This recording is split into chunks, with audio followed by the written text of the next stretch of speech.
senta aqui, ó, a gente sente em casa, a gente aqui tá em casa. No outro de pagode você chega, o dono do pagode não te conhece, o grupo não te conhece, aqui já é diferente. O integrante do grupo vem, fala com você, obrigado por estar aqui. A Rose vem, fala também, o Léo. Aqui deixa a gente como se estivesse em casa realmente, entendeu? E não deixa de voltar, nunca vou faltar aqui no terreiro, sou sócio, 01, sócio fundador do terreiro. E é isso aí, galera, vem que tá tudo certo. Vou cantar um som no meu pai da lugar que joga pagodinho que era assim, ó. Jaiá, sente saudade de quem? Cheiro do cravo da rosa da moça famosa de mais ninguém. Jaiá que sente, jaiá, sente saudade de quem? Cheiro do cravo da rosa da moça famosa de mais ninguém. Passará, não passará, quem me deixará passar dos meus tempos de menino. Hoje eu vou recordar do tempo da mola de música, como eu não pude jamais esquecer. Não valia o tempo parado, o palmo cantando para não perder. Jaiá que sente, jaiá, sente saudade de quem? O cheiro do cravo da roda, da moça formosa de mais ninguém. Jaiá que sente, jaiá, sente saudade. Bom dia, pessoal, bom dia. Começa mais um programa de sucesso aqui em nossa rádio digital, na Rádio Boa Música FM, programa Conversas e Estilos, com a nossa locutora Fernanda de Paula. É isso aí. Eu quero agradecer desde já a todos que têm nos mandado mensagem durante a semana no WhatsApp da rádio, as pessoas que clicaram no botão verde no topo do nosso site, desculpa, já não está mais no topo, está lá embaixo, e para acompanhar a nossa programação. E cada vez que uma pessoa clica lá naquele botão verde abaixo da nossa tela de transmissão da TV Streaming, nós recebemos vocês de braços abertos e você recebe notificações toda vez que estamos ao vivo com os programas e convidados. Quero agradecer também as pessoas que estão seguindo nosso Instagram. Agora o botão se encontra no topo do nosso site, tá? Então vai lá, segue nosso Instagram e compartilhe o link dos nossos programas ao vivo para chegar a mais pessoas, pois essa plataforma digital é feita para você, para dar voz a nós, negros, mulheres, povo do LGBTQIA+, a toda a classe trabalhadora e a todos nós de periferia, de comunidade, e é isso aí. Hoje nós temos uma grande convidada aqui, estou aguardando a nossa locutora, ela já se encontra aí? Cadê você, Fernanda de Paula? Olá, olá, Rick, olá, pessoal. Muito bom dia a todos e a todas, todos os locutores, todas as pessoas que nos acompanham, todos os ouvintes. Muito obrigado por estarem conosco em mais uma edição do nosso programa Conversas e Estilos. Com certeza. Quero, como sempre, agradecer aqui o apoio, as palavras e o acompanhamento da nossa trajetória, da nossa história, ao querido Rodrigo Augusto, que sempre nos acompanha, está sempre online aí, né, ajudando a gente a construir todo esse trabalho, né, todo esse processo. Hoje nós vamos falar de um tema que ele representa a fofura, a fofura extrema, né? Hoje nós vamos falar de maternidade e carreira, né? Então, a questão do afeto, do carinho e como que você trata, como que você trabalha isso associado ao seu trabalho, à sua ascensão profissional, entre outras coisas. E para nós então, falarmos a respeito desse tema tão importante, que a nossa convidada de hoje, ela é mestre em psicologia pela USP, especialista nas questões dos direitos humanos, ativista da luta contra a discriminação racial e de gênero, gerente do Instituto Avon e conselheira do Fundo Brasil de Direitos Humanos. Mafone Odara, queridaça, muito obrigada por você estar aqui conosco no dia de hoje. Eu que agradeço. Eu que agradeço o convite. Obrigada, Fê. Obrigada, Rick. Olá a todos e a todas os ouvintes da rádio. Estou muito honrada de estar aqui com vocês hoje. Ah, que beleza.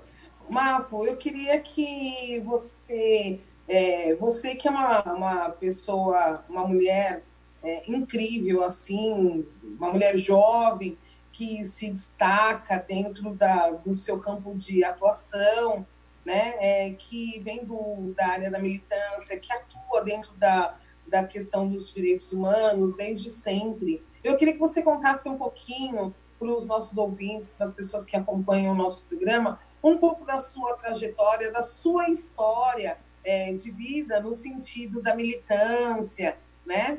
Fala um pouquinho para a gente, conta um pouquinho para nós e como que essa questão ela se transformou entrou dentro da sua opção de formação, enfim. Conta um pouquinho para a gente da sua militância.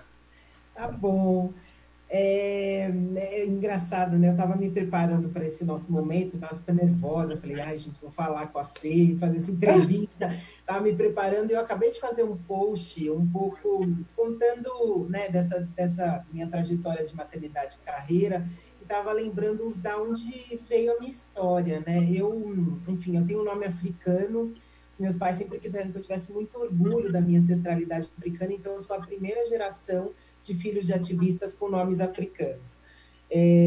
Meu nome é Mafuane Odara. Mafuane é uma língua chamada Kikongo, do norte de Angola, e Odara é Yorubá, uma língua da Nigéria. Mafuane quer dizer joia rara e Odara quer dizer bonita. Eu sou a primeira filha, minha mãe achou que eu ia ser o máximo, então ela colocou esse nome em mim e eu, como uma boa leonina, adorei, obviamente, né? Mas eu sempre começo contando a história do meu nome, porque a primeira luta que os meus pais tiveram nesse processo foi conseguir colocar o meu nome, um nome africano.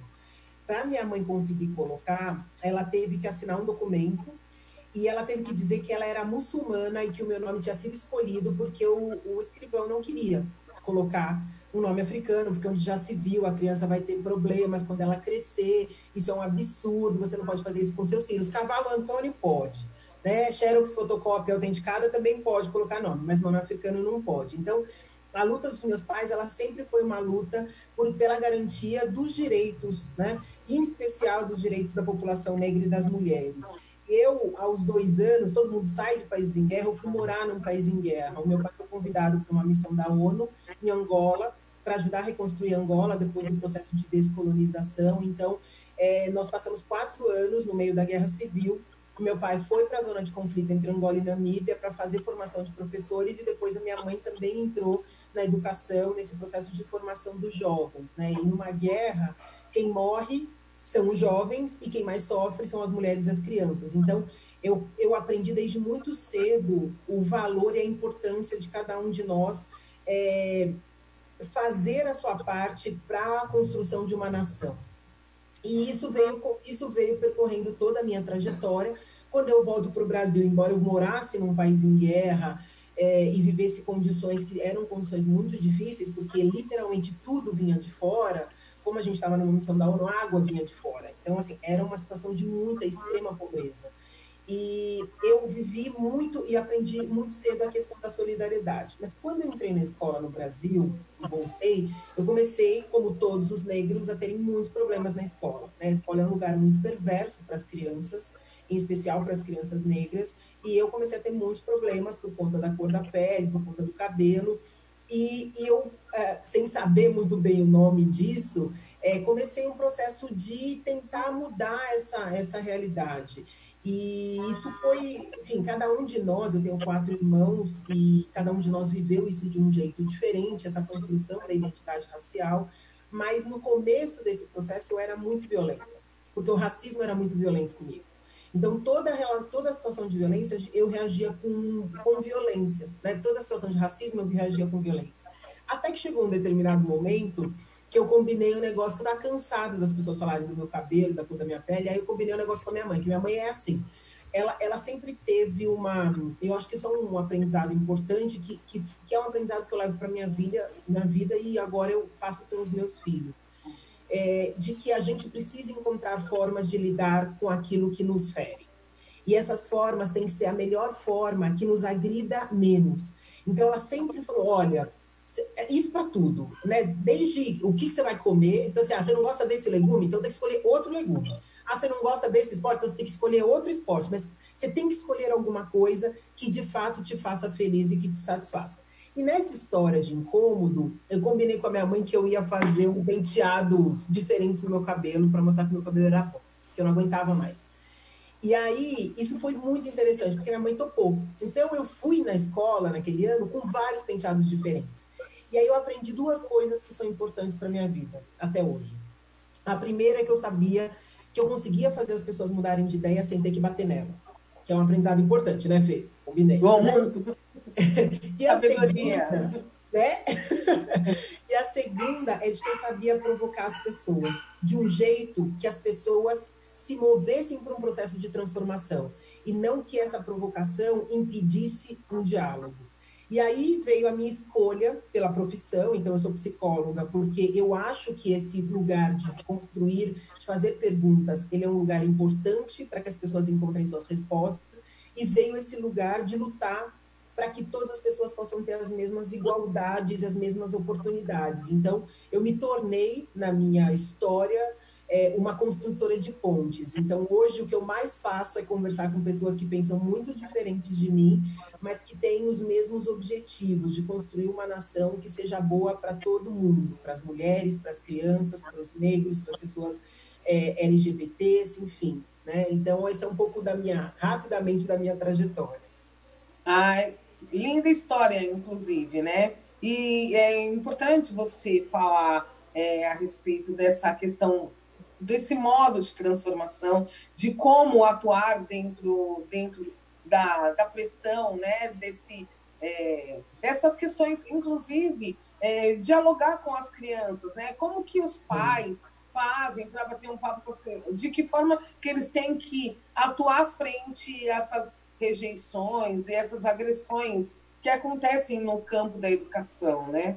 Enfim, eu acho que, assim, é uma lição, sabe? Que as pessoas, a sua colocação é uma lição para que muitas, siga como exemplo para muitas mães e muitas outras pessoas, né? Que querem, que têm uma dificuldade em lidar com isso no seu dia a dia, né? Eu acho que é de profunda importância. Aí eu queria saber um pouquinho mais, então, do seu... como que você resolveu aplicar todas essas suas questões no campo profissional? Porque desde sempre você trabalha com a questão dos direitos da pessoa humana, enfim, direitos humanos, a questão dos direitos, a questão do gênero, né, juventude, mulheres, enfim. Como que você leva toda essa sua experiência de vida e coloca a sua opção de formação dentro da área do trabalho? Tá. Bom, eu comecei muito cedo a trabalhar com direitos humanos, antes mesmo de, enfim, trabalhar com isso profissionalmente. Então, quando eu tinha 15 anos, eu comecei a trabalhar com mulheres que tinham sofrido aborto, porque eu não conseguia compreender a ideia de que se a gente legalizasse o aborto, que mata milhares de mulheres todos os anos, a gente ia fazer com que as mulheres passassem a fazer aborto à torto e à direito. Eu não conseguia entender essa ideia. Então, eu comecei a trabalhar e entender. E aí, duas coisas ficaram muito claras para mim. Que a gente tem um problema na área de saúde, e aí hoje, né, vivendo todo esse processo que a gente está vivendo da pandemia, isso fica muito evidente, o quão desigual é esse processo e quantas pessoas dentro do sistema único de saúde, que deveria ser um sistema de igualdade para todo mundo, ele é completamente desigual, né? Então, para mim, esse lugar era um lugar importante. E a outra questão era de que a gente não podia... Eu tinha muita dificuldade de entender por que as pessoas traziam essa ideia de que direitos humanos era direito de bandido, né? Da onde vinha essa concepção? E eu falava, gente, direitos humanos são direitos dos humanos. Então, aonde é que a gente não está conseguindo fazer essa conversa? E aí, quando eu fui começar a atuar na minha vida profissional, eu comecei exatamente por aí, olhando como é que a gente reduz as desigualdades. E um dos pontos muito importantes para reduzir desigualdades é entender que ela existe. E muita gente tem muita dificuldade de compreender o que é esse conceito, porque a gente coloca na conta da meritocracia, da ideia de que é só você trabalhar, é só você fazer a sua parte que você vai se dar bem, né? Essa ideia do trabalhador, e que a pessoa que não trabalha não consegue se desenvolver, que dificulta que a gente consiga enxergar. E aí eu comecei a tentar entender qual era a melhor forma. Então, eu comecei dentro da área social, eu trabalhei em várias organizações de direitos humanos, o CERT, que é o Centro de Estudo das Relações de Trabalho e Desigualdade, a Choca, que é uma organização internacional que apoia empreendedores sociais, pessoas com ideias inovadoras para mudar o mundo. E aí, nesse processo, eu aprendi muito de o quão rico é essa inteligência da sociedade civil. Sem uma inteligência forte, que é a sociedade civil, uma nação não se desenvolve. Então, era muito importante conseguir fazer isso. E aí, há 5 anos, eu fiz a minha migração para o mundo corporativo. Eu comecei a trabalhar dentro das corporações para entender que esse mundo ele não é contrário ao mundo social, né? Existe uma composição importante, que é essa tríade entre governo, sociedade civil e empresas, para pensar essa construção e desenvolvimento do nosso país ou de qualquer país. E aí, dentro da Avon, né, onde eu trabalho hoje, o trabalho que as empresas precisam fazer é exatamente de fortalecer a sociedade civil e de se colocar à disposição para pensar a construção de uma estratégia, de fato, de desenvolvimento, né? E essa estratégia, ela passa pela redução das desigualdades. É impossível você fazer isso. E aí eu comecei a entender também que falar sobre direitos humanos era menos um jeito, um tema. Então, assim, você é uma ativista em direitos humanos, a outra pessoa não é ativista. Na verdade, era um jeito de olhar para o mundo. Eu comecei também a trabalhar muito com mulheres na política, né, e pensar como é que a gente aumenta o número de mulheres na política institucional, e comecei a dar aula de direitos humanos para pessoas e pré-candidatos de todos os partidos, da extrema esquerda, da extrema direita, na mesma sala. E uma das coisas que, para mim, era muito importante nesse processo era conseguir trazer quais eram os consensos. Então, na minha vida profissional, o que eu fui aprendendo, e aí, assim, esse é o meu jeito, Fê. Eu não acho que existe um jeito certo e um jeito errado. Acho que existem as nossas formas de encontrar a melhor estratégia para construir pontes. No final das contas, é isso. Então, eu não acho que 100% do tempo a gente tenha que concordar, e a gente não vai concordar. Eu acho que as discordâncias, elas são muito saudáveis. A grande questão é se a gente consegue ter os mesmos objetivos. E eu acho que esse foi um pouco do meu caminho. E aí, no meio de tudo isso, veio a maternidade, né? E aí eu falei, puxa, bom, a maternidade e o trabalho para as mulheres, ela acaba sendo um complicador. Por quê? Porque a gente vive num país que é desigual, né? O fato de você nascer mulher já te dá condições para você receber, te dá um lugar que faz com que você receba menos fazendo as mesmas funções, né? Existe uma sobrecarga em relação às mulheres, que é desse processo de como a gente não divide, não discute o trabalho doméstico. Então, tem uma série de coisas que vão acontecendo, que vão complicando a vida das mulheres. Então, quando elas se tornam mães, esse processo complexifica ainda mais. E eu decidi que, de novo, aquilo que eu tinha aprendido muito com a minha mãe, eu ia tentar exercitar. Eu não vou fazer escolhas entre uma coisa que me deixa feliz e outra coisa que me deixa feliz. Eu quero ser feliz fazendo tudo que me deixa feliz. Eu quero poder, enfim, viver fazendo tudo que me deixa feliz. E aí foi que eu decidi que entre ser uma executiva numa multinacional e ser uma mãe, eu ia fazer as duas coisas. Olha, sensacional. Fantástico. Mafone, me diz uma coisa, como que com esse olhar, né, diferenciado, eu digo no sentido de que da sua história de vida, da sua história de luta, como é ser uma mulher negra, jovem, dentro de um espaço extremamente branco, um espaço dentro de um universo masculino, eu digo no sentido dos negócios, né? O que é ser uma mulher executiva, jovem, negra, numa empresa multinacional? Olha, eu vou te dizer o seguinte, a gente o mundo só vai ser diferente quando a gente conseguir ter um equilíbrio maior entre em todas as dimensões que a gente tem da nossa vida, seja na dimensão do trabalho, seja na dimensão da vida pessoal, seja na dimensão dos relacionamentos. E o que eu vejo dentro do mundo corporativo, em especial quanto mais você sobe, mais desigual ele vai ficando, é de que as pessoas que têm a chance de furar esse teto de vidro, elas têm uma responsabilidade maior. O que acontece dentro do mundo corporativo não é diferente do que acontece dentro das organizações sociais, que não é diferente do que acontece nos governos, tá? Eu acho que as pessoas, elas têm habilidades diferentes para trabalhar em determinados lugares e essas habilidades, elas precisam ser potencializadas nesse lugar.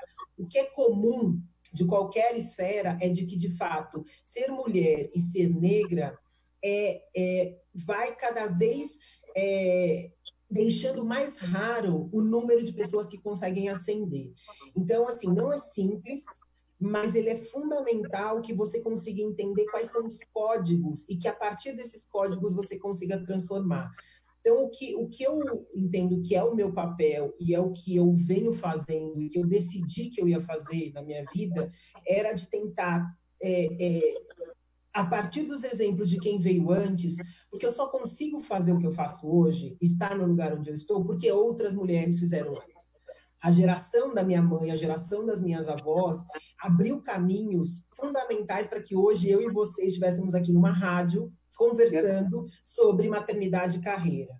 Isso, primeiro, que não era nenhum tema, né? Isso não era nenhuma possibilidade. Então, assim, falar sobre isso de um jeito com muito menos tabu e com muito mais adesão é um grande avanço. Obviamente que não é o avanço que a gente gostaria, mas eu sinto, e eu sou uma pessoa bastante otimista, no sentido de entender que as coisas, elas caminham para frente. A gente tem retrocessos, mas muito mais pela forma de como a gente encara os problemas, e que eu acho que esse é o exercício que a gente precisa fazer hoje, é encontrar novas formas de lidar com os problemas antigos, porque os problemas continuam sendo os mesmos, mas a gente está numa situação que é muito diferente, né?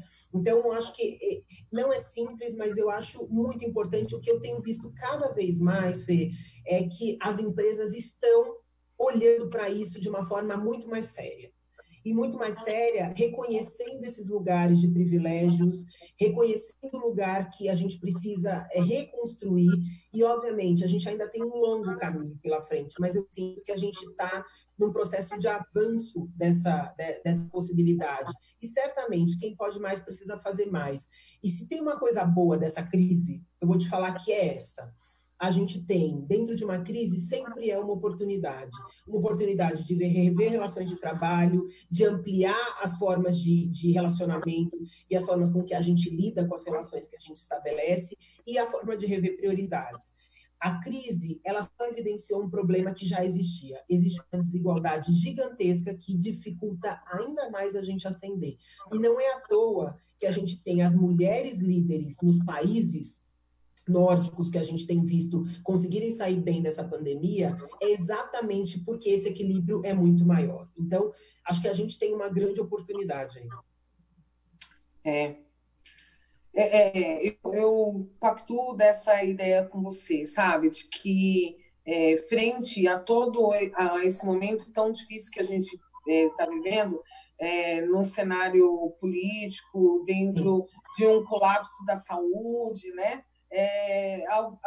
Esse momento ele nos obriga e nos leva a uma reflexão, né, mais aprofundada sobre uma série de questões, né? Sobretudo na questão do trabalho, sobretudo na questão da família, né?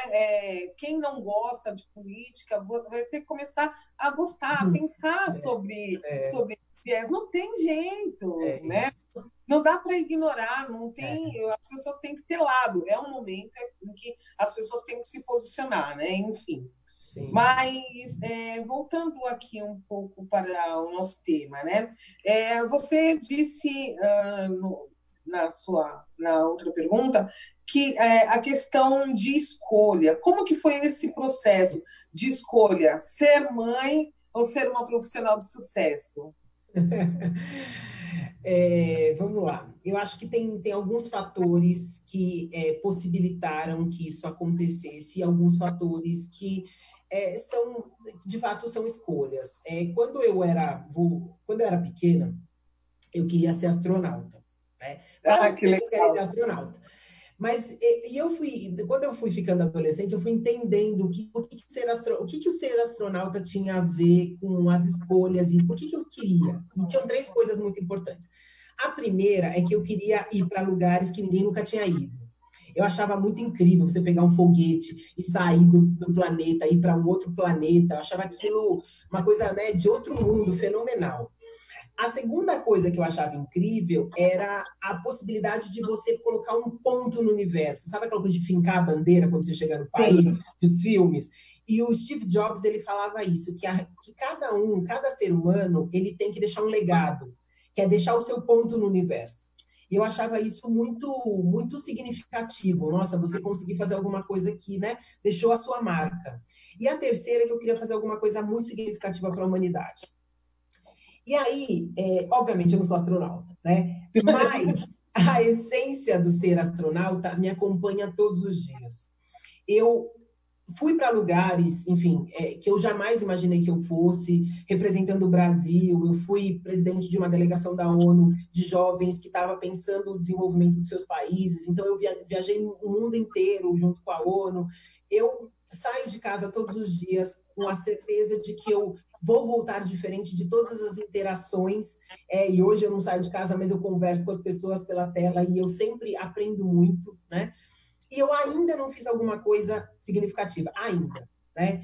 Mas nessa minha caminhada de o que fazer de significativo, uma das coisas, certezas que eu tinha era de que eu já entendi que o meu lugar no mundo é provocar.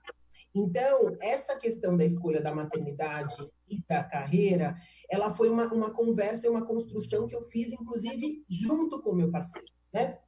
De entender o seguinte, a maternidade, ela traz aí algumas reflexões super importantes que precisam ser negociadas com relação ao casal. E uma delas era a história da amamentação. E uma das coisas que a gente decidiu como casal é que os nossos filhos, que eu amamentaria os nossos filhos até quando eles quisessem, ao máximo que desse, pelo menos até os 2 anos. O Mudrik mamou 2 anos e 7, a Makini, que tem quase 3, ainda mama, né? E para você conseguir fazer isso com a dinâmica de trabalho que eu tenho, o número de viagens que eu tenho, não tinha outro jeito. Eles tinham que ir comigo. Se eles têm que ir comigo, 2 coisas precisam acontecer. Ou meu parceiro vai, ou eu levo, ou eu tenho que criar uma outra dinâmica de trabalho que possibilite isso. E eu fui nessa terceira. Primeiro, porque eu não tenho empregada, a gente divide as relações, né, os trabalhos domésticos. A segunda é porque a questão era exatamente construir uma possibilidade onde os nossos filhos pudessem estar junto com a gente e o máximo de tempo possível.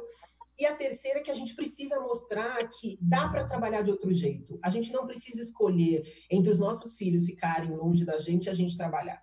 Precisa ser possível. Então, eu me desafiei e desafiei todos esses processos para falar, ó, gente, é possível construir isso. E tem coisas muito interessantes que aconteceram nesse caminho. Isso desde o começo. Desde o processo, por exemplo, de eu ficar 7 meses de licença maternidade e o meu marido também querer muito ser pai. E aí a gente tomar a decisão juntos de que, então, ele ficaria 1 ano de licença paternidade. Então, essa decisão já é uma decisão, como assim, ele com 1 ano de licença paternidade? Como que isso é possível? É possível quando a gente toma a decisão de que a paternidade, ela é importante para esse processo. Então, a divisão, ela tem que ser diferente. Então, acho que essa é a primeira coisa. A segunda coisa foi exatamente poder levar os nossos filhos para essa atividade de trabalho. Então, eles me acompanham muito. Então, eu particularmente não estou sofrendo com esse processo agora, porque os meus filhos já iam comigo, então meu trabalho só mudou de lado. Antes eles viajavam mais comigo, agora eu estou mais em casa e o trabalho está em casa. Então o lugar do trabalho mudou, os meus filhos já entendem muito dessa dinâmica, eles se resolvem muito bem. E a terceira é de que era para mostrar para as pessoas que a gente não precisa se separar dos nossos filhos para poder construir. Eu queria só contar uma história rapidinha, porque parece bobagem, mas ela mostra um pouco o quão simbólico, às vezes, esses pequenos atos podem ser para você mudar a visão das pessoas. Quando a Makini nasceu, que é a mais nova, eu estava no conselho, no Conselhão. O Conselhão foi um conselho criado pelo Lula há 16 anos atrás, que é o conselho mais próximo da presidência da República. Tá? Ele é formado por 100 membros da sociedade civil, governos e empresas, de pessoas que pensam as políticas para o país, são as mais próximas do presidente. Tá? Esse conselho não existe mais nessa gestão, mas ele existiu até a última gestão, que foi a gestão Temer, Dilma e Lula. Tá? E aí, a Makini, aí eu fazia parte do conselho e a cada 3 meses a gente se reunia com o presidente da República. E aí, a primeira vez que eu levei a Makini, porque é isso, ela me acompanha em absolutamente tudo. Eu trabalho com violência contra as mulheres. Ela me acompanha na formação dos policiais, nas reuniões com os ministros. Ela me acompanha em quase tudo que eu faço. E ela foi nessa reunião, em 2 dessas reuniões com o presidente da República. A primeira vez que eu fui na reunião do Palácio, aconteceu uma coisa muito interessante. Uma das minhas amigas, que hoje agora é secretária de Desenvolvimento do Estado, a Patrícia Ellen, ela falou, Mafone, você já foi no banheiro? Aí eu falei assim, não fui. Ela falou assim, Mafone, vai no banheiro. E aí, o que tinha no banheiro pela primeira vez? Um trocador no Palácio do Planalto. Parece bobagem, mas não ter um trocador no Palácio do Planalto significa que as mulheres não são bem-vindas nesse lugar. Mulheres com filho. E eu não sei se você já foi no Palácio do Planalto, mas aquele salão nobre, com aquele piso de mármore, lisinho, sem nada para a criança bater a cabeça, nenhuma quina, é o melhor lugar para a criança correr. É ótimo aquele lugar para as crianças. O que a gente criou de lugar, de que esse lugar não é para as mulheres? E aí tem uma outra coisa que para mim me chama atenção. A Casa do Senado, Fê, tem 55 anos. Há 5 anos foi feito um banheiro feminino. Como assim? Então, exatamente. Que loucura! Então, o que isso quer dizer? Sabe? Então, assim, essas pequenas coisas, elas falam sobre essa discussão, maternidade e carreira. A minha discussão de querer ser uma senadora não pode ser não pode ser oposta à minha decisão de ser mãe. Eu não posso ter que fazer essas escolhas, porque todo mundo tem... A minha questão é a seguinte, gente, todo mundo tem mãe. Onde que o negócio se perdeu? Que agora você deixou de entender que mãe é importante. Eu não consigo conceber essa história, né? Então, acho que essas são algumas das coisas que tem me feito muito refletir e pensar o que a gente precisa fazer. E eu sei que nem todo mundo pode fazer o que eu faço. Eu sei disso, mas é exatamente por causa disso que eu faço. Para mostrar que isso que é exceção para mim, obviamente, tudo na minha vida, a grande maioria são exceções. Eu poder amamentar até os 3 anos, eu ter um parceiro há 21 anos que é meu parceiro, que não é o cara que me ajuda. Assim, toda essa revisão de relações ainda é exceção. A gente ainda tem 11 milhões de mulheres que são mães solo nesse país. A gente tem uma relação ainda muito perversa entre os casais. A violência doméstica, ela é uma pandemia silenciosa, mas a minha exceção precisa virar regra. E é exatamente por isso que eu falo sobre isso. Fantástico! Nossa! Me fala uma coisa, quais foram os reflexos, qual o seu olhar, né? De que forma que você viu que o efeito que surtiu, eu digo, da parte do empregador, da empresa, para você, como profissional, né? Ter que estar acompanhada dos seus bebês, dos seus filhos, nas suas atividades, no desenvolvimento das suas ações. Como que você acha que foi isso para o empregador? Olha, não foi fácil não, tá? Não foi fácil. Eu acho que, assim, é isso, assim, toda vez que você se propõe a ser vanguardista em alguma coisa, você vai muito sozinha, né? E em muitos momentos, ninguém nunca tinha feito isso. Então, assim, era muito estranho e as pessoas... eu tive muitos problemas das pessoas... Assim, julgamento eu tenho até hoje, né? Porque as pessoas, elas acham um absurdo como você que trabalha com violência coloca os seus filhos para viverem nesses ambientes, como que você não respeita a infância das suas crianças. Então, assim, eu escuto de tudo. Então, o que eu tomei como decisão para mim é de que as nossas escolhas e as nossas decisões eram as mais importantes. Eu aprendi isso, é muito louco, né? Porque por mais que a gente viva vai dizendo coisas para a gente que a gente passa a acreditar, inclusive, que a gente está fazendo uma coisa que é muito absurda e que é violento, né? O pediatra dos meus filhos, a primeira vez, no meu primeiro filho, ele, nas primeiras consultas, mãe de primeira viagem, a gente ficava lá desesperado. E aí eu falava assim, tem que dar chupeta? Aí o pediatra falava assim, então, você quer dar chupeta? Eu falei assim, então, e a vacina? Qual vacina eu tenho que dar? Aí eu falava assim, então, você quer dar vacina? Aí eu falei assim, mas querido, eu sou a psicóloga, sou eu que tenho que fazer as perguntas, você é o médico, você tem que responder. Ele falou assim, não, sabe o que eu tenho que fazer? Devolver para você aquilo que sempre foi seu, a decisão das melhores escolhas para os seus filhos. Isso, para mim, foi tão libertador, até me arrepio toda vez que eu falo sobre isso. Foi tão libertador, porque ele tem razão. As melhores pessoas para decidir o que é bom para você e para os seus filhos é você mesma. E o que as pessoas vão dizer? Elas vão dizer de qualquer jeito, Fê. Elas vão reclamar se você não fizer, elas vão reclamar se você fizer, elas vão... Enfim, é isso, né? Amamentar agora até os 3 anos, mas por que você amamenta a sua filha até os 3 anos? Ué, gente, porque eu gosto, porque é uma relação nossa, porque é ótimo, porque, assim, faz bem para mim, faz bem para ela. A gente tá... Qual é o problema? Por que isso é um problema? Entende? Mas se a sua amamentou... só amamentou 3 meses, que absurdo, que mãe que você é. Gente, assim... O que a gente está vivendo dessa pessoa? Então, quando eu comecei essa história, não foi simples. Mas eu comecei nos lugares onde eu sentia que eu tinha mais abertura. Então, eu comecei naquela reunião com aqueles parceiros, que eram parceiros mais próximos. E aí eu comecei a entender o que funcionava e o que não funcionava. Às vezes eu ia de mais, às vezes eu ia de menos. Então, assim, agora, depois de viver isso tantas vezes, eu consigo mensurar onde é perigoso, onde isso cabe, onde vai ser importante, porque às vezes é desconfortável, mas é importante. Eu lembro uma vez que eu fui dar uma formação no Tribunal de Justiça, você imagina. Então, juízes, desembargadores, e aí, obviamente, em outro estado. Ela foi junto comigo.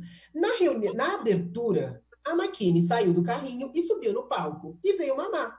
E eu, obviamente, dei o peito para ela. E o desembargador não viu esse movimento, ele estava do meu lado. E ele não viu esse movimento. Quando ele olhou para o lado, ele olhou, sabe quando você olha e você fala assim, gente, não estou vendo isso. Os primeiros 10 minutos do processo foram super desconfortantes. Essa criança vai cair. Passados os primeiros 10 minutos, ela começou a fazer parte da cena. E todo mundo Então, assim, é importante esse desconforto, porque esse desconforto faz com que as pessoas percebam que, gente, não é que tá tudo bem mesmo? Não é que não tem tanto problema assim, entende? Então, esses processos, e foi muito transformador, porque isso humaniza o processo.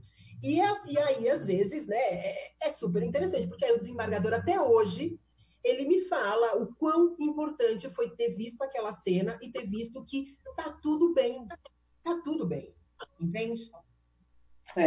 Mas isso se deu só a partir da sua segunda gestação? Não, desde o começo. Ok.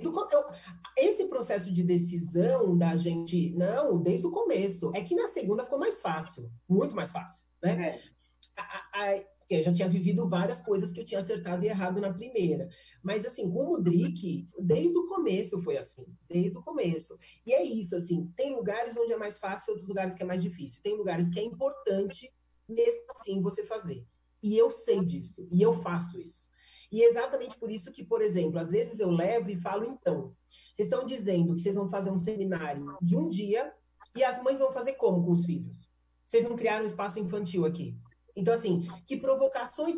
mas eles não podem ficar na sala. Eu acho que também podem, mas às vezes é legal que eles fiquem num espaço mais de infantil. Então, por que não tem espaços infantis em todos os eventos que a gente faz? Por que não tem? Qual é a questão, né? Então, acho que isso são coisas para a gente pensar, né? Então, você sabe que essa discussão, dentro do processo de militância, dentro das ações da militância, é discutido e debatido de uma forma incansável, né? Mas já houve um entendimento e uma absorção do quanto importante é ter um espaço para as mães, né? E para as crianças, eu digo, na verdade, um espaço para as crianças, porque as mães, elas vão continuar a trabalhar, vão continuar a sua trajetória, vão continuar a sua luta. Exato. Ok, ela tem que abrir mão de todas as suas ações porque ela se tornou mãe? Não, muito pelo contrário, né? Então, dentro de... A gente já consegue identificar dentro de alguns congressos, seminários, grandes eventos assim no mundo, nesse universo da militância, nessas ações, assim, que já há um entendimento, que já há um espaço, tem recreador, tem um espaço infantil ali, enfim, né? Ou um espaço em que a mãe pode trocar o seu bebê, ela pode sentar numa cadeira confortável para amamentar, entre outras coisas. Não só a mãe, né, Fê? Porque eu acho que é isso. Tem duas reflexões importantes. Primeiro, não é só a mãe, os pais também. Então, assim, os pais também têm que levar, os pais também têm que ficar. E agora, com essa história do home office, alguns é interessante isso, porque essa semana, eu falei, não é só porque eu estou falando tanto sobre isso, porque o mês da maternidade a gente discute muito isso, mas o que eu tenho visto de homens postarem e falando assim, eu não tinha dimensão, eu sabia que tinha muita coisa que a minha esposa fazia em casa, mas eu não tinha dimensão real. Agora eles estão vivendo. Exatamente. Então é o seguinte, a criança passa no meio da reunião que ele está fazendo. E aí, o que você faz com isso? Aí os homens agora têm começado a fazer reuniões com os filhos e os bebês no colo. Você tem começado a ver uma ideia de que essa questão do cuidado das crianças não é uma responsabilidade da mãe. Você tem ainda muito poucos espaços com olhar para a mãe, mas você imagina como se for olhar para o pai, assim, os trocadores nos banheiros masculinos. Nossa. Entendeu? Não, então, assim, mas você tem toda a razão. Inclusive, essa... Opa! Oi. Inclusive, essa é a minha próxima pergunta, né? Porque existe uma máxima que diz: os homens nasceram para competir e as mulheres nasceram para cuidar, né? Com um dom, porque as mulheres têm um dom nato de cuidar, né? O dom da maternidade, ok, né? Mas isso tudo é imposto pela sociedade, né? Como que é o papel do pai nesse processo? Então, Fê, essa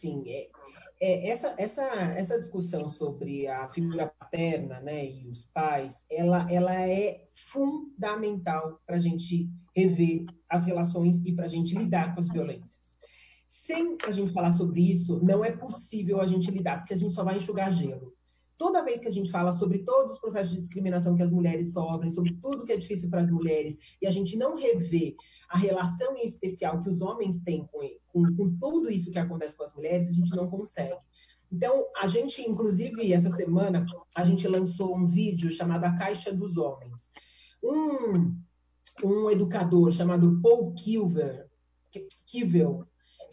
nos anos 80, criou esse conceito, que é esse conjunto de estereótipos que os homens precisam exercer para ser considerados homens, que tem a ver com agressividade, com dominação, com possessividade, esse conjunto dessa masculinidade, que é essa masculinidade, esse único modelo de masculinidade que a gente tem. E ele é muito difícil.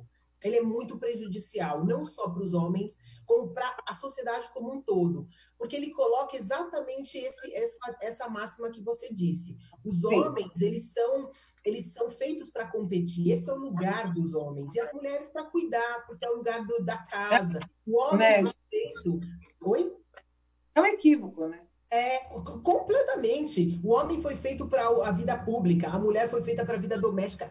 Gente, assim, essas construções, elas só reforçam estereótipos e violências. Então, o cuidado que a gente precisa ter, de novo, é que a gente precisa encontrar um equilíbrio. Homens e mulheres precisam exercitar a sua plenitude. Exercitar a sua plenitude é usar suas habilidades ao máximo.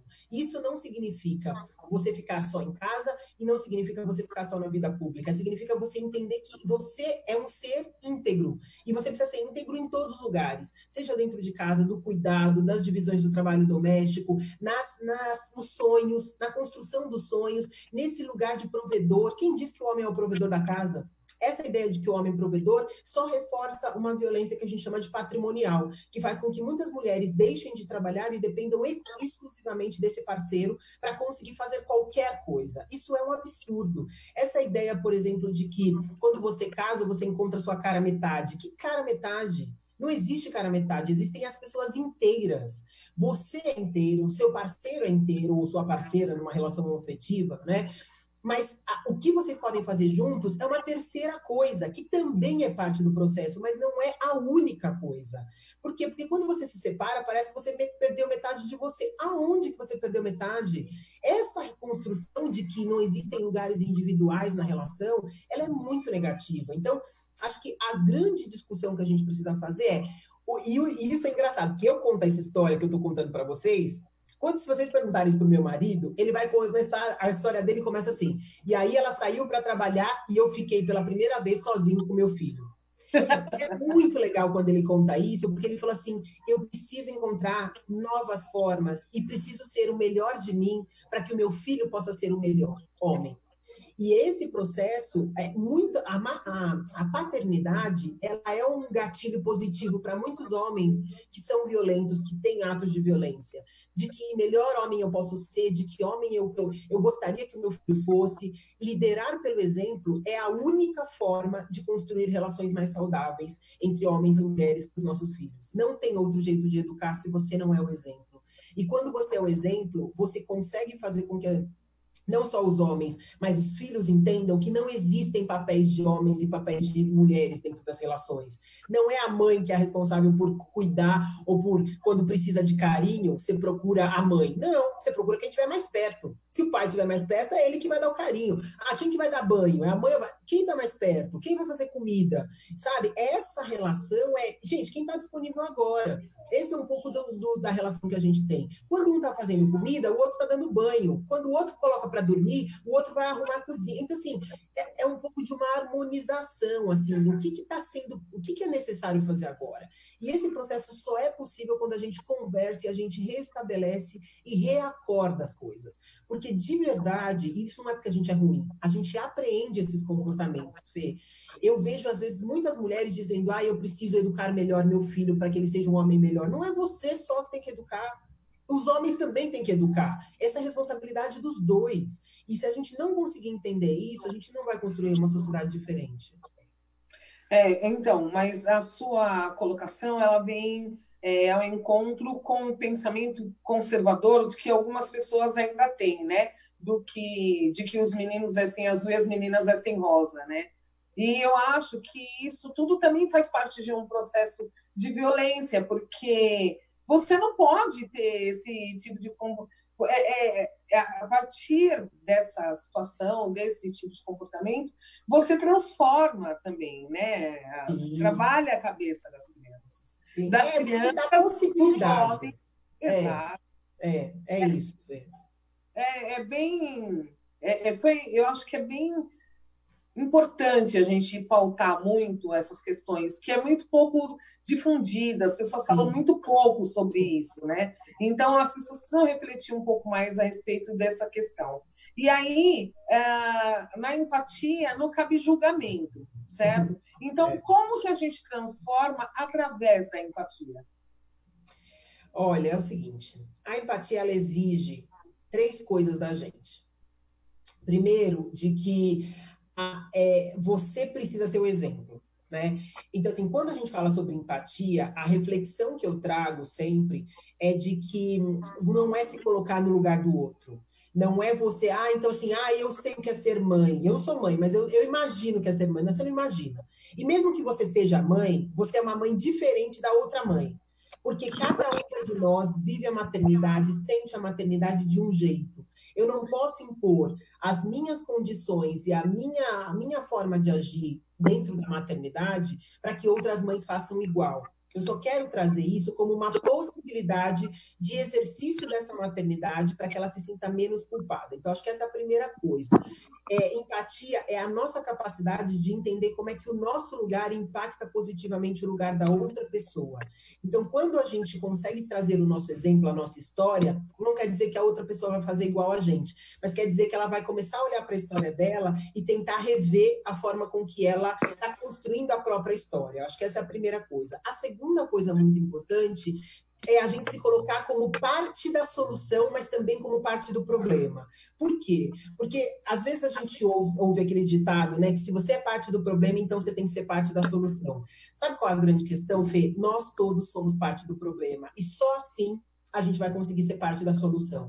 A gente não precisa dar conselhos sobre o que a mãe ou o pai tem que fazer. O que a gente precisa é libertar as pessoas para que a liberdade que a gente tenha possa libertar as outras pessoas como consequência, né? Eu gosto muito daquele, eu sempre falo isso, porque eu gosto e eu tento viver esse poema que o Mandela recitou quando ele assumiu a África do Sul. Porque esse poema, ele fala exatamente sobre qual é o nosso papel dentro da empatia. Ele recitou um poema chamado Medo, que eu não sei se você conhece. Não. Ele é da Marianne Williamson. E ele fala mais ou menos o seguinte, que o nosso maior medo não é de errar ou de ser inadequado. O nosso maior medo é que nós somos fortes acima de qualquer medida. É a nossa luz e não as nossas trevas o que mais nos apavora. Quem sou eu para ser genial, talentosa, fabulosa? Na verdade, quem é você para não ser?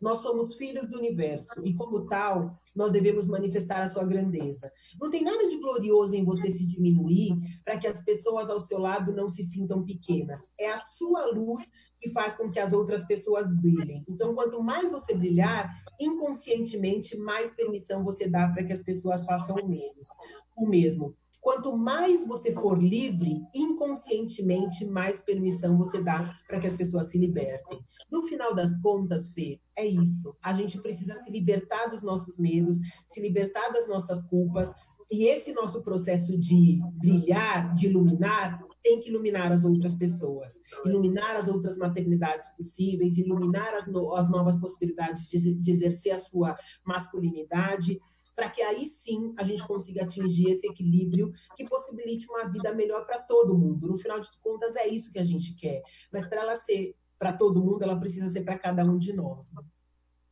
É verdade. É porque eu acho que até essa linha de pensamento de que só a mãe, só a mulher, tá? A gente, inclusive, passa por um processo de desrespeito aos pais solos.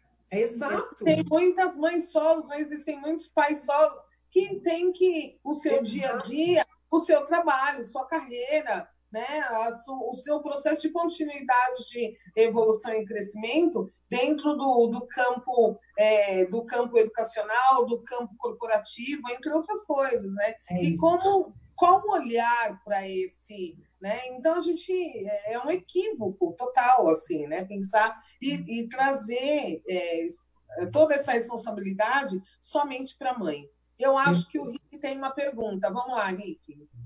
Vamos lá. Vocês estão me ouvindo bem? Sim. Tá. Nós estamos chegando ao fim do programa. São 11h57. Eu queria agradecer a todos que nos mandaram coraçõezinhos, mandaram parabéns, mandaram beijos. A galera de Santos, Paranapiacaba, Zona Leste, Zona Sul Ipiranga, Capão Redondo, Zona Oeste. Quero também agradecer a Bragança Paulista, tem bastante gente da Bragança Paulista assistindo. Quero agradecer o pessoal da Praia Grande, tem bastante gente da Praia Grande que mandou coraçõezinhos, em especial a Dani Carneiro, que mandou uma mensagem, que também é da Praia Grande. Dani, opa. Ela disse assim: assistir a Mafô trabalhando é uma das maiores honras da minha vida. A gente só aprende reproduzindo os exemplos que nos dão. Por isso, a Mafô é uma inspiração. E como eu posso ser melhor todos os dias? Adorando o programa. Beijos, suas lindas. Ai, que fofa, Dani. Agradecer a A Jéssica, também de Paranapiacaba, que mandou um beijão para Fernanda, falou que já acompanha o programa Ai, da que Fernanda legal, e que que também bacana. segue no Instagram. Segue a Mafola também, hein? Ai, que legal. Obrigada, Jéssica. legal, que legal. A Ellen, da onde é Itapipoca, como que é? Itapipoca, Ceará. Olha que legal. Foca, sim. Mossoró, ela falou, que legal. Exatamente, de Mossoró. Rio Grande do Norte, tá mandando um beijão, falou que está acompanhando. Quero agradecer ao Felipe, da Zona Norte, falou que segue a Fernanda, já acompanha todos os programas dela, que é uma honra ter um programa desse na Obrigada. rádio. Quero agradecer também. Olha, temos bastante gente de Ceará que tá mandando beijos, parabéns. O Vinícius.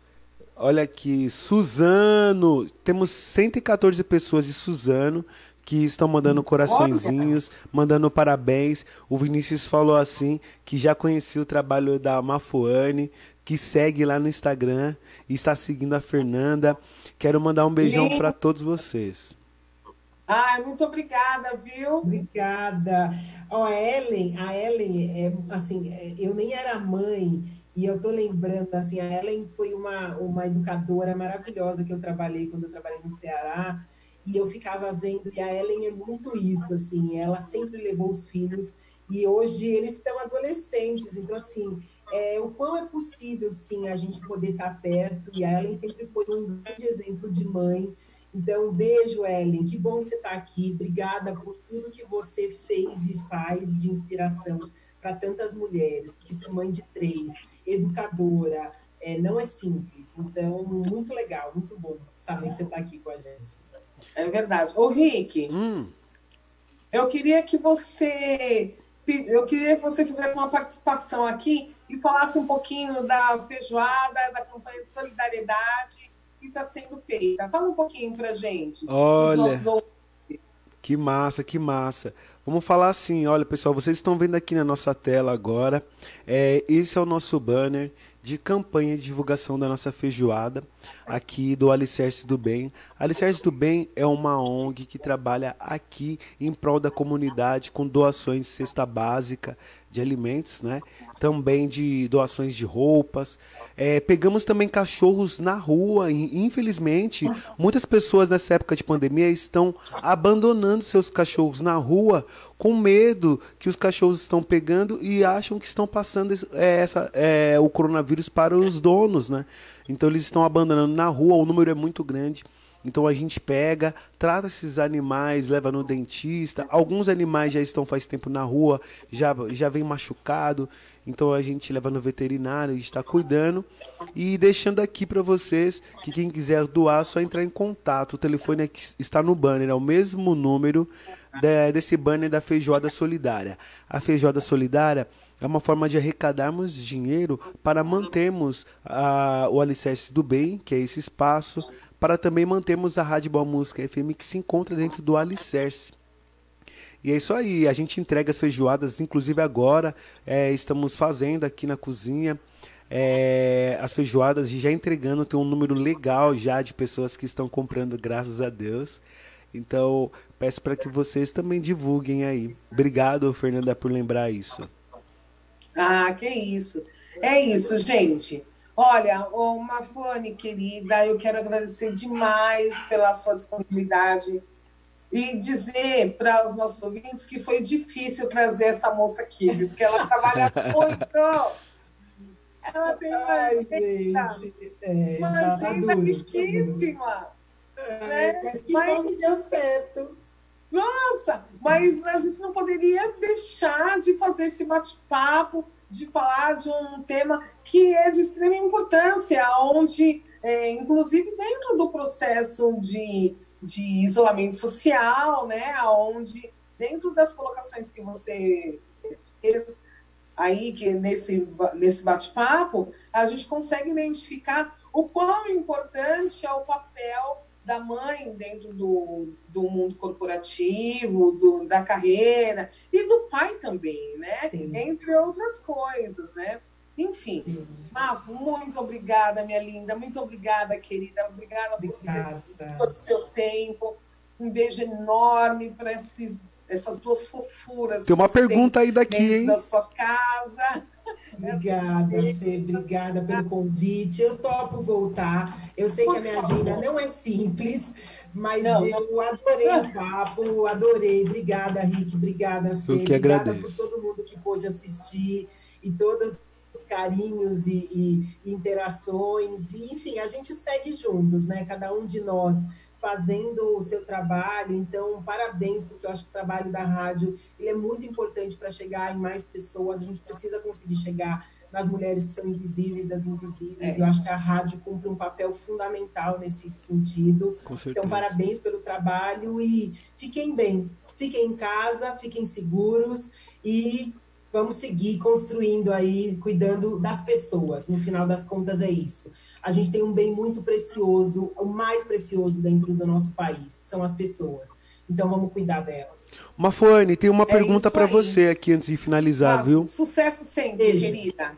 E a todos vocês que acompanham e que assistem o nosso programa, o meu muito obrigada por vocês estarem mais um sábado conosco, ouvindo pessoas tão maravilhosas, experiências tão incríveis, histórias de vida, que a gente sempre pede para os convidados falarem o início da sua trajetória, para as pessoas verem que realmente é possível chegar lá, que é possível fazer as coisas acontecerem e que você pode sim, né? Só depende de outros mecanismos, mas depende de você também. Fernanda, antes de finalizar, eu queria passar para vocês uma pergunta que chegou aqui nesse momento, tá?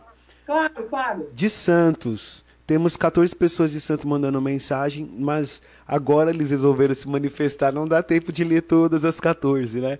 Mas tem uma aqui que chegou primeiro, que é a da Roseli de Oliveira. E ela perguntou assim: Mafone, se o outro é meu eu ampliado, eu não entendi muito bem, como operar a empatia? Se cada um tem suas trajetórias, suas histórias, é possível entrar no lugar do outro ou seria solidariedade? A solidariedade. Parabéns, sucesso. Eu, Roseli, estou na Praia Grande. Beijos para Mafone e Fernanda. Beijo, sucesso. Obrigada. Posso responder ou você quer que eu responda depois? Não, responde. Vamos finalizar com essa resposta. Legal. Não, Roseli, a sua pergunta é excelente. Acho que essa é a grande diferença. Eu vou trazer um exemplo para mostrar o quão importante é a sua pergunta. O que é a empatia? O nosso eu ampliado não é possível quando eu tento me colocar no lugar do Desculpa, outro. te cortando, Mafone. Eu vou gravar essa sua fala agora, tá? Pra gente usar no Instagram. Tá pode começar a resposta. Tá bom. A empatia, ela pressupõe que você consiga entender que o seu lugar, do lugar onde você está, é que faz a transformação. Não é possível se colocar no lugar do outro, porque o lugar do outro, ela é do outro, né? Então, o máximo que você pode ser é ser solidário ao outro. Eu vou dar um exemplo com os meus filhos, que os meus exemplos são sempre infantis, tá, gente? Porque minha vida agora são as crianças. Quando eu preciso ensinar para o meu filho mais velho, ele é muito alto, porque eu sou alta, meu marido é alto. Quando eu preciso ensinar para ele que ele não pode bater em outra criança, não adianta eu dizer para ele, não bata nela ou nele porque ele é pequeno. Porque ele não sabe o que é ser pequeno, porque ele é grande. Então eu preciso dizer para ele, você é forte, você é alto, a sua força machuca a outra criança, você não pode bater nele. Parece que é a mesma coisa, mas não é. Porque eu coloco nele a responsabilidade de ser grande e não no outro a culpa de ser pequeno. Quando eu digo para uma pessoa, sinto muito por alguma coisa que aconteceu para ela, isso não melhora a outra pessoa. Isso, no máximo, é ser solidário ao que a outra pessoa está sentindo. Mas solidariedade não transforma. A empatia, ela requer que você exerça o seu papel do lugar onde você está. Por isso que, muitas vezes, quando a gente fala sobre o que a gente quer que os homens façam em relação às mulheres, não é proteger as mulheres. Os homens precisam conversar com os camaradas. porque é isso que transforma outro homem, a conversa de homem para homem. A gente não quer que os brancos falem, eu tenho um pé na cozinha, meu filho é negro, minha vizinha é negra, meu amigo... Não é isso que é ser empático. Ser empático é entender que você vive num país onde brancos têm oportunidades que são melhores do que as oportunidades para negros. E o que você, como branco, pode fazer? Ninguém tem culpa do que nasceu ou de onde está. Essa não é a questão. A questão é que, sabendo e tendo responsabilidade sobre quem nós somos, é assim que a gente transforma a vida de outras pessoas, do lugar onde a gente está. É isso que significa empatia. O nosso eu estendido é quando a gente entende qual é o impacto que a gente faz na vida das pessoas. E é isso que a gente precisa transformar, desse lugar onde a gente está. Porque isso é muito poderoso, muito mais poderoso do que a gente ser solidário com a outra pessoa. Com certeza. Essa mulher é demais, Fernanda. Essa mulher é demais. Guerreira Odara. Obrigada, gente. É isso aí. Mais alguma, Rick? Não dá mais tempo, vamos ter que finalizar. Já estouramos já. Então tá bem. Ô, Rick, mas se você tiver outras perguntas, se você quiser me mandar, eu respondo depois, tá? Certo, é que, vamos lá, a nossa plataforma, como ela é online, as mensagens elas vão subindo todas. Então, assim, eu tenho que ler naquele momento que tá subindo, senão depois eu não consigo mais ler, você entendeu? Por isso que às vezes eu interrompo correndo. Mas, então, quem não respondeu, me procura no meu Instagram depois, e aí a gente continua conversando. Perfeito. Isso mesmo. Faça o seu contato, onde as pessoas te encontram, Marco. Em todas as plataformas, Instagram, Facebook, LinkedIn, Twitter. Mafuane Odara. Eu estou como Mafuane, né? Ou eu estou como Mafuane Odara. Ok, tá certo. Então tá certo. Muito obrigada mais uma vez. Obrigada a você, Mafo. Obrigada, Rick. Obrigada a todos vocês ouvintes que agradeço, que nos acompanham, que nos ouvem. Sábado que vem tem mais. Um beijo. Tchau, tchau. Todo mundo que vê, chega. Sabe que esse terreiro tem axé abençoado. E um dos regentes desse terreiro, sem dúvida, é Nanã. Saluba! Olha, é molinho, hein? Aprende aí! Falou. Se liga! Cadê você, minha mãe? Cadê você, minha mãe?